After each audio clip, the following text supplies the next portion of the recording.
Mon Seigneur et mon Dieu, je crois fermement que tu es ici, que tu me vois et que tu m'entends. Je t'adore avec profonde révérence.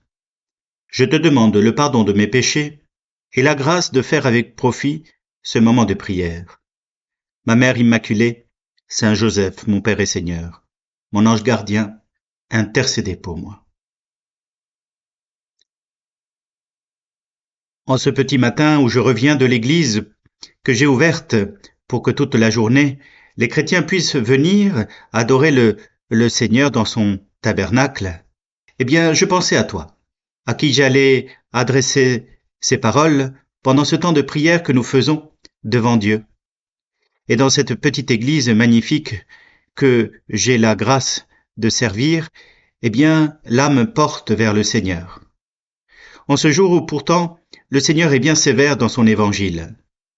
Il nous rappelle combien nous devons être, nous, les disciples d'un tel maître, eh bien, justes devant Dieu et devant nos frères, mais justes d'une justice bien plus grande que la moyenne, que nous devons porter jusqu'au cœur de nos intentions le fer brûlant de la parole de Dieu. Et cette parole, elle cautérise, cicatrise, purifie ce qui dans notre cœur n'est pas adapté à la justice de Dieu. Or, aujourd'hui, le Seigneur nous invite à faire attention à tout ce que nous pensons et disons à nos frères et sœurs. Même une petite insulte sera prise en considération au jugement final. De façon grave et sérieuse, le Seigneur nous invite à faire attention à notre cœur. Et ce n'est pas sans raison, puisque lui, il est doux et humble de cœur. C'est-à-dire que de son cœur ne sortent que des pensées, bien douces et humbles. Or, rends-toi compte si c'est avec douceur qu'il nous parle, mais avec exigence.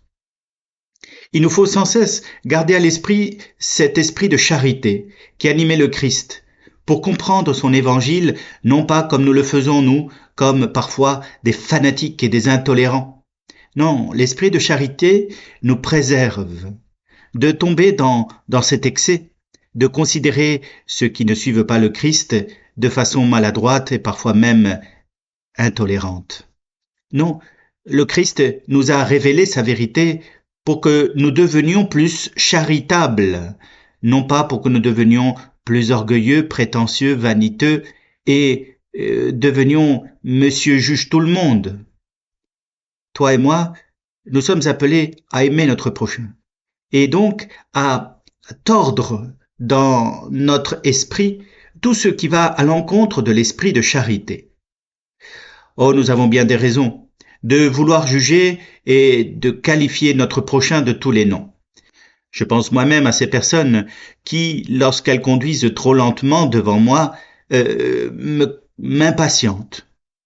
Et puis, la grâce a fait que je subisse, à un moment ou l'autre de ma vie, des graves douleurs de dos. Et je m'en rappelle chaque jour que les petites imperfections de la route, me provoquaient des élancements de douleurs extraordinaires. De ce coup, j'ai appris à être patient, à penser que la personne qui est lente devant moi, en voiture, elle a des raisons d'être lente. Elle a peut-être mal au dos. Tu comprends? Ce que j'ai subi, je le projette un peu sur les autres. Et puis parfois, je comprends que c'est une personne âgée qui a des difficultés pour bien voir la nuit, ou bien une maman qui s'occupe de faire un peu la leçon à ses enfants trop turbulents qui sont derrière et alors elle réduit sa vitesse.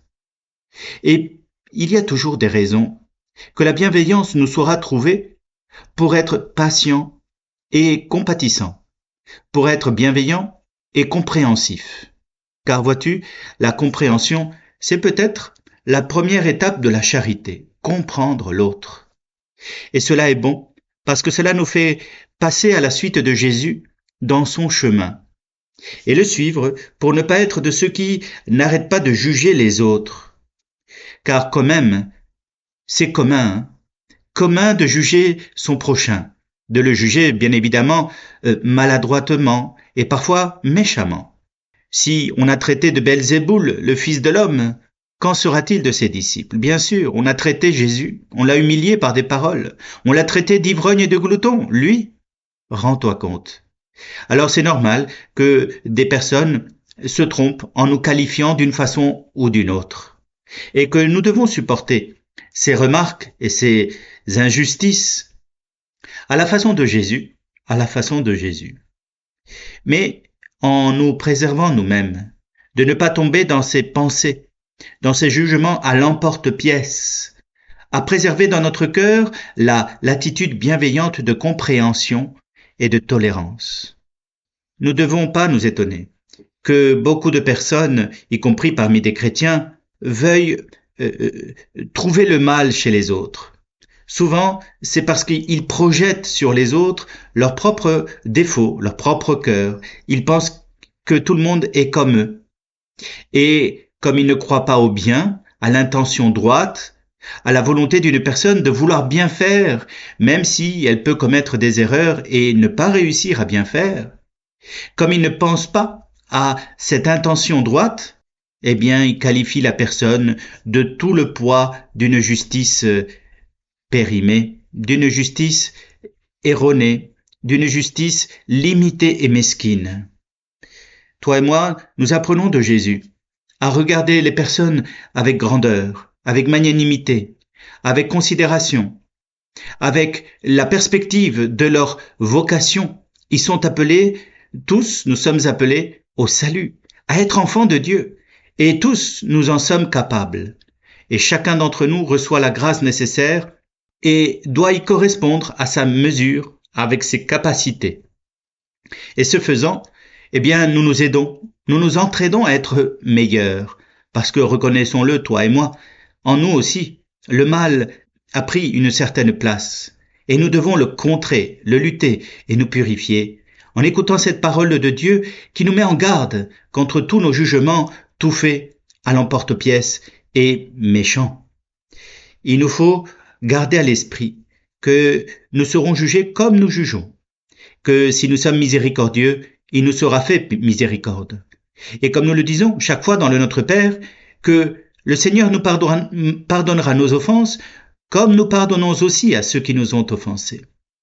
C'est dans cet esprit que nous grandissons, à l'image du Fils de l'homme, à l'image de Jésus, pour être doux et humble de cœur, même si ce ne sera jamais avec la perfection avec laquelle Jésus l'a vécu. Je me rappelle de ce journaliste anglais qui n'a eu de cesse toute sa vie durant de mettre à jour tous les déboires de Mère Teresa, de Sainte Mère Teresa.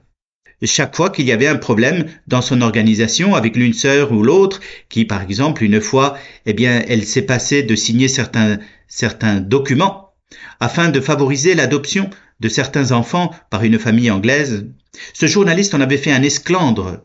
Et effectivement, il avait fallu remettre de l'ordre et rappeler à toutes les sœurs qu'il fallait suivre certaines règles pour la protection des personnes. Mais la sœur était de bonne aloi, elle avait une bonne intention. Et si elle n'était pas tout à fait respectueuse du protocole, elle n'avait rien fait de mal. Pourtant, cet homme disait, quand on lui demandait « Mais pourquoi vous persécutez Mère Teresa ? Et pourquoi pendant 40 ans vous avez essayé de trouver tout ce qui pouvait ne pas y aller ?» Eh bien, il avait répondu avec beaucoup de sincérité « Je ne crois pas à la bonne intention de cette personne. » Eh bien, toi et moi, c'est l'inverse.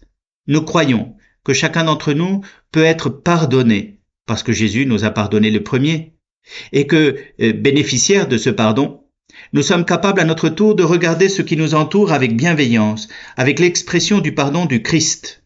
Car cela fait avancer la vie, cela fait avancer l'amour, cela fait avancer l'amitié. Et c'est cela que toi et moi, comme disciples de Jésus, nous voulons développer en ce monde. Alors, demandons au Seigneur de venir éclairer notre cœur, de nous aider à extirper toute pensée de méchanceté et, sans nous préserver de la lucidité, nous aider à toujours voir ce qu'il y a de mieux dans ce qui nous entoure. Mon Seigneur et mon Dieu, je te remercie pour tous les actes d'amour, les inspirations et les résolutions que tu m'as donné de vivre et de recevoir en ce moment de prière. Ma Mère Immaculée, Saint Joseph, mon ange gardien, intercédez pour moi.